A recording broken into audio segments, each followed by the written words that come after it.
So, let's talk about cybersecurity, but we're going to do it a little differently today. We're going to step away from the code, away from the servers, and walk straight into the boardroom.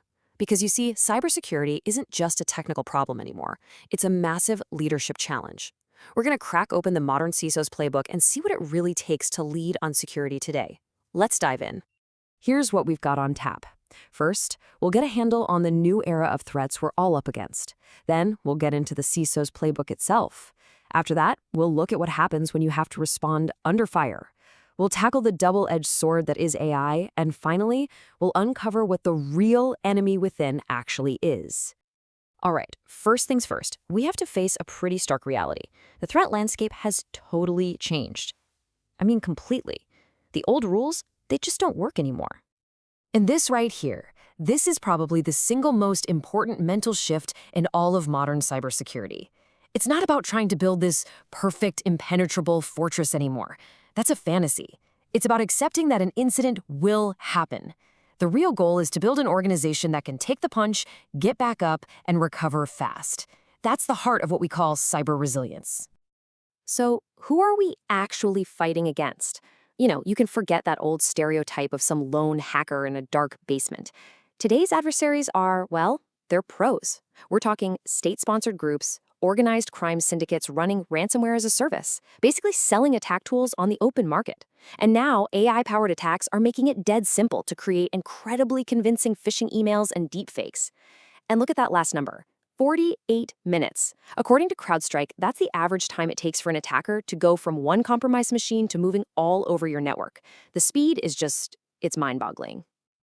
Okay, so with that as our reality, how does a modern CISO even begin to fight back? Well, they have to change their entire job description. They stop being just a guardian of technology, and they become a genuine business strategist. Let's look at how that works. At the core of this whole new playbook is this idea called GRC. It stands for Governance, Risk Management, and Compliance. And look, I know it sounds like corporate jargon, but it's actually a really powerful concept. It's a framework for weaving security into the DNA of the business itself. It's all about making sure security isn't a roadblock, but actually helps the business achieve its goals, all while keeping risks in check and staying on the right side of the law. And the difference is? Well, it's night and day. Old school security was obsessed with technology, the firewall, the antivirus software. The only goal was to prevent attacks. But modern GRC, it looks at the whole picture. It's a balance of people, process, and technology. The goal isn't just prevention anymore. It's resilience. And that means security is no longer just some side function of the IT department. It's a critical piece of the company's overall strategy. So how do you actually make this happen? You do it with a model that's often called the 3 lines of defense. The first line? That's the business units themselves. The people actually doing the work, they own and manage their own risk. The second line is your specialized security and risk teams. They're the experts providing oversight. And the third line is internal audit, which makes sure the whole system is actually working as designed. The bottom line is, security becomes everybody's job. All right, let's get into the nitty-gritty. The inevitable has happened. The when is now. An attack is live. This is where the playbook really gets put to the test. And it's where you find out what true cyber resilience actually looks like. A good response doesn't start the moment an alarm goes off. It's a cycle. The before is absolutely crucial. This is where you build your team from across different departments, you write out your plans, and you run drills over and over until it's just muscle memory. Then, during the incident, it's all about speed and focus. Figure out what's happening, stop the bleeding, and execute that plan. But here's the part people often forget, the after. You have to do a no-blame post-mortem, figure out exactly what happened, and then, this is key, you feed those lessons right back into the before phase to get even better for next time. And this really gets to the heart of it. The true measure of a great security program isn't that you never get hit, because you will. It's about how well and how fast you get back on your feet. That's resilience. Now, in the middle of all that chaos, how do investigators figure out what an attacker did? Well, they lean on a classic idea from forensic science called Locard's exchange principle.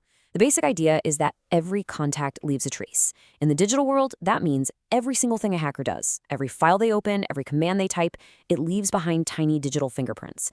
It's those clues that let investigators piece together the story of the attack. All right, let's shift gears and talk about one of the biggest forces shaping cybersecurity right now, artificial intelligence. It's a total game changer for sure, but man, it's a double-edged sword. And it is so important to understand this one distinction. On one side, you have AI for security. This is where we use AI as an incredible weapon to spot threats and automate our defenses. But on the other side, you have security for AI. And this is the part people tend to forget. It's the critical need to protect the AI systems themselves from being attacked. Because if you don't, your greatest tool can become your biggest liability. To really get why this is so important, let's just look at a real-world disaster. I'm talking about the total security failure of a huge global fast food chain's AI hiring system. So, some security researchers took a look at this third-party AI system, and what they found was a nightmare. A flaw that exposed the personal data of over 64 million job applicants. Just let that number sink in for a second. 64 million. So you're probably thinking, this must have been some super complex nation-state level attack, right? Wrong. The causes were almost laughably simple. The admin password was 123456. There was a common, well-known software bug, and the company clearly hadn't done its homework on the security of the vendor they hired. The most basic failures led to this absolutely massive consequence. This whole mess just perfectly illustrates this quote from our source material. You just know that company had a security dashboard somewhere with a bunch of flashing green lights. But all those pretty charts and graphs, they created a false sense of security, a complete illusion of control that was hiding the simple, catastrophic truth right underneath. And that's a question every single leader needs to be asking themselves. Are your reports and dashboards showing you what's really going on?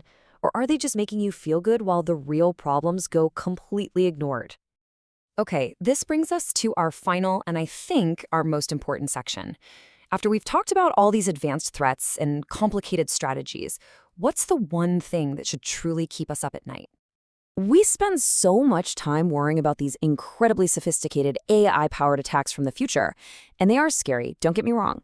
But if you actually look at what causes the most damage day in and day out, it's not even close. It's the boring stuff. It's the default passwords, the systems that never get updated. It's a company culture that just doesn't take this stuff seriously.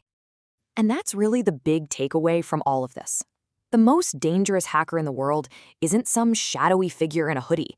It's the cultural acceptance of a password like password123. It's the belief that security is somebody else's problem. So that leaves us with one final question you have to ask yourself. What is your company's weakest link? And what are you going to do to fix it? That's the real challenge.